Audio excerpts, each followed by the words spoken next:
도발하면 갑자기 떠오르는 게 가장 잘 써먹는 게 미사일 발사잖아요.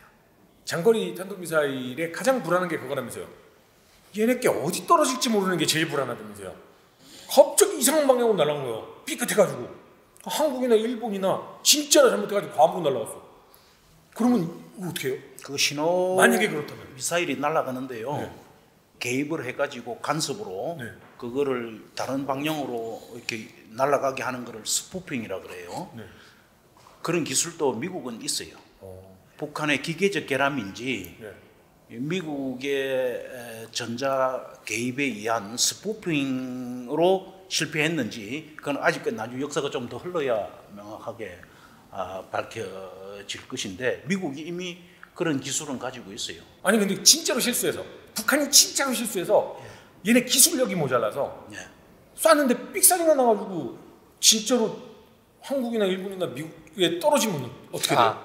북한은 그것까지 고려해가지고 보통 쏠 때 보면은 본인들의 기술이 모자라서 오발 사고가 날 것까지 고려해가지고 탄착군의 방향을 조정해서 쏘는 게 보입니다.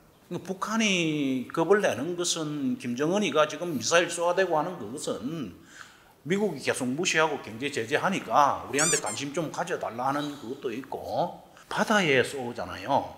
그러면 이제 바다에는 무슨 선이 있는 것도 아니고 뭐 철조망이 있는 것도 아니고 이게 포탄이 떨어지고 난 뒤에 금방 이렇게 흔적이 없어지잖아요. 그래서 그런 대응이 누가 할 것이냐 하는 NLL 선상이라는 그게 바다에서 이렇게 있는 가상 실제성이니까 이게 이제 좀 어려움이 있는 것이죠. 그리고 아까 또 하나 문제는 상급 부대에서 그걸 보고 있으면서 피해나 또는 그 상황이 구체적으로 어떻게 진전이 되고 있는지에 대한 전화하는 거예요.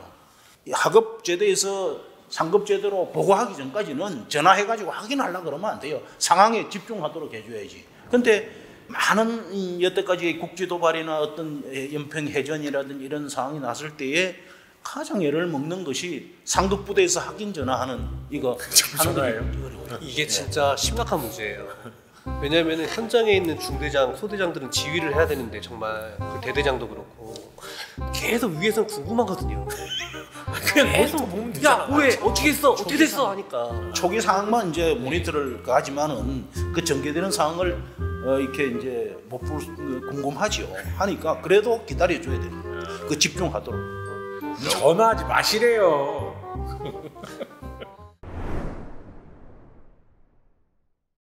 이건 정말 웃자고 하는 얘기니까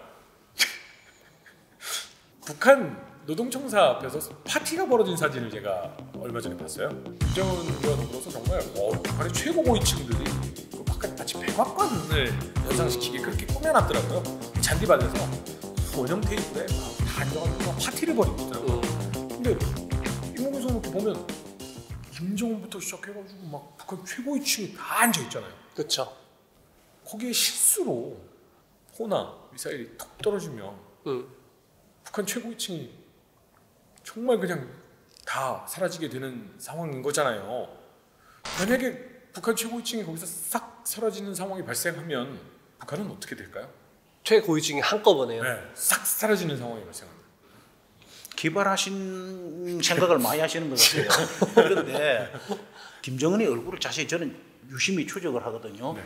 김정은이 얼굴이 또 다른 김정은이가 있다 저는 그렇게 보거든요. 예를 들어서 여기에 이제 무슨 흉터가 있는 김정은이가 있고 가계부상가? 그거요? 가계무시하죠. 이 이마 이 폭이 다른 김정은이 있고 깃밥이라든지 이빨 치열이 다른 그런 몇 명이 있는 것 같아요. 판문점에서 뭐 전달할 때 김정은이가 나와가지고 이거 김정은 동지에게 잘 전달하겠습니다 그랬거든요. 그거는 뭐냐면 지가 김정은인데 누구한테든 그게 가짜라는 것이죠. 가짜 김정은이라는 것이죠. 그런 적 있어요? 있었습니다. 예. 그러한 점에 이렇게 우리가 유념해야 될 부분도 있고. 가짜 김정은이 있을 거라는 상상은 해본 적이 없네요. 저는 유심히 추적을 하고 있습니다. 마지막 질문인데요. 끔찍한 질문 하나 드리겠습니다. 군생활을 워낙 오래 하셨으니까 많은 장병들을 보시지 않았습니까? 만약에 그때 다시 가신다면 그것도 병으로 재입대한다면 여기는 내가 안 가고 싶다 라는 부대가 혹시 있으시다면 아마 제가 지휘했던 여단일들요. 본인의 부대요? 왜 그러냐면은 그게 우리가 2기갑여단이었나요? 1기갑 1기갑여단. 훈련을 강하게 한다는 거는 당위잖아요. 네. 근데 사실은 그 실제 훈련하는 당사자 입장에서는 괴롭거든요.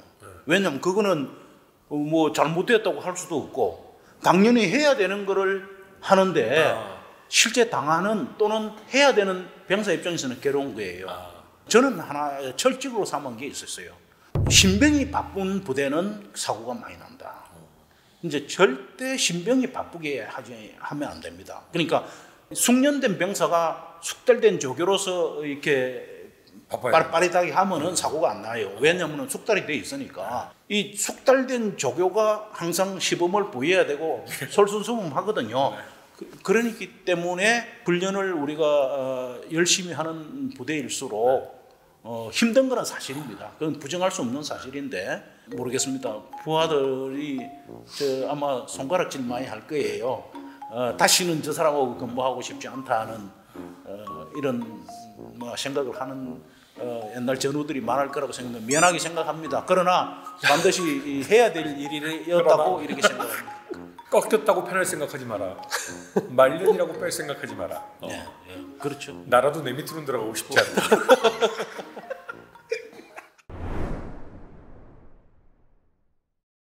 이 부대로는 가고 싶다. 왜냐? 꿀보직이라서가 아닙니다. 대한민국에 꿀보직은 없습니다. 이 부대는 참으로 명예로울 것 같다. 이 부대는 참으로 보람될 것 같다. 어쩔 수 없으니까 제대한다면 이 부대로 한번 가보고 싶다. 아까 좋은 부대는 우리 병사들이 많이 가고 싶어 하는 데가 아마 카투사 부대예요. 카투사. 왜 그러냐면은 그런 훈련과 그다음에 휴식이 확실하게 구분이 돼 있어요. 그리고 군무원, 보초라든지 기타 이렇게 전기 보일러 이런 그 부대를 유지하는 데 필요한 그 시설을 민간인들이 그걸 유지를 해줘요.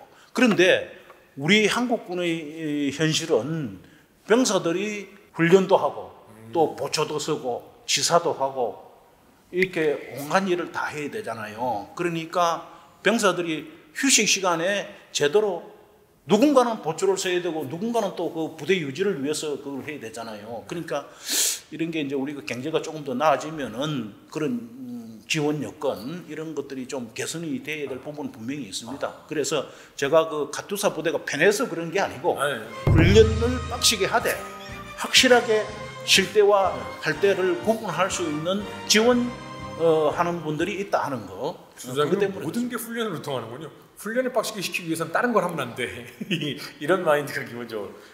그러면 그게 좋은 쪽이니까 와 진짜 고생 많아. 저기는 진짜 고생하더라라고 하는 부대는 어디 부대라고 생각하세요? 전방에서 디엠제트 대피하거나 그다음에 바다에서 그 적과 대처하고 있는 병사들이 있잖아요. NLL 쪽 관리하시는. 예. 그래서 그 병사들의 근무 수당 또는 전투 수당이라고 그래요.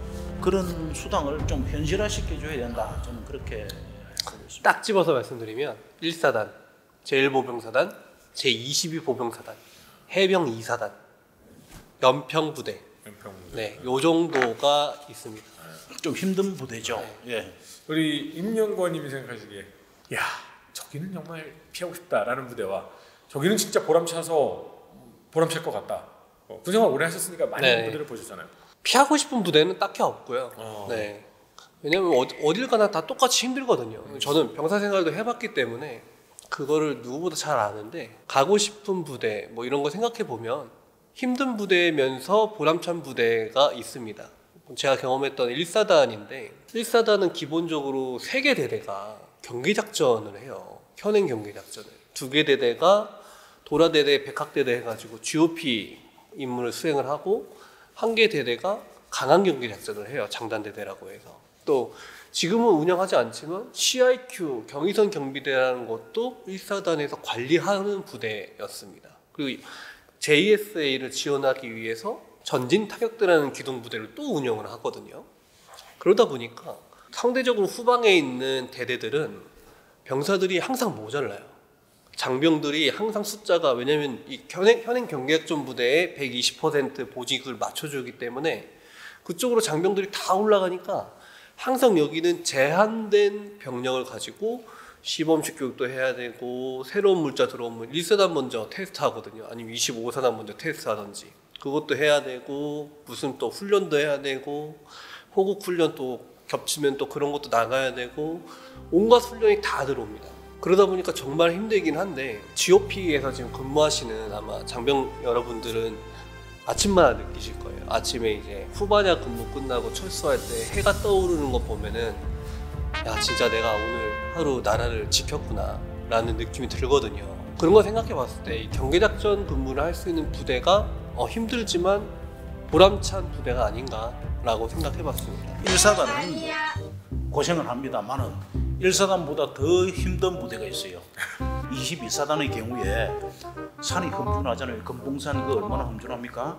그 다음에 강보다는 바다 지키는 게 더 힘들어요. 그래서 22사단 경우에 해안선 경계를 지금 1사단 지금 예비역들을 좀 많이 분노하고 계십니다.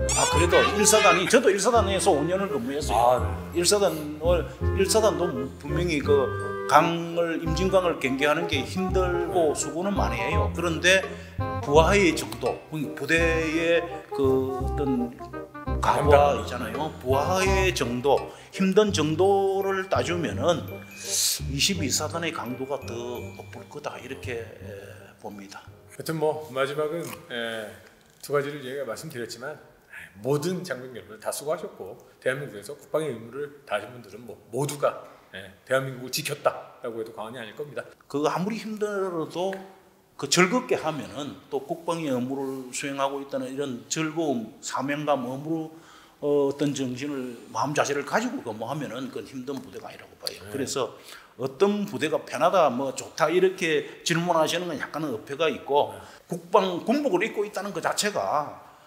병사들이나 또는 간부들을 막론하고 우리가 상무 정신의 관점에서 볼 때는 제복을 입은 분들에 대해서는 우리가 존중을 해야 되고 또 감사를 해야 된다 이렇게 생각을 하고 여하튼 여러분들의 노고에 대해서 깊이 감사하고 또 군복을 입고 있는 우리 후배들 보면은 가슴이 뜁니다. 고생 많이 하시는 데 대해서 국민의 한 사람으로서 깊이 감사드립니다.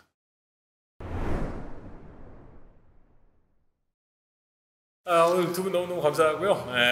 정말 웃으면서 시청하시라고 제가 이 컨텐츠 만드는 거지 저는 이 컨텐츠를 죽어도 다큐멘터리나 뉴스 보도로 만들고 싶은 생각은 없습니다. 올라오신 두 분께 다시 한번 감사의 말씀드립니다. 밀리터리 이프였습니다. 감사합니다.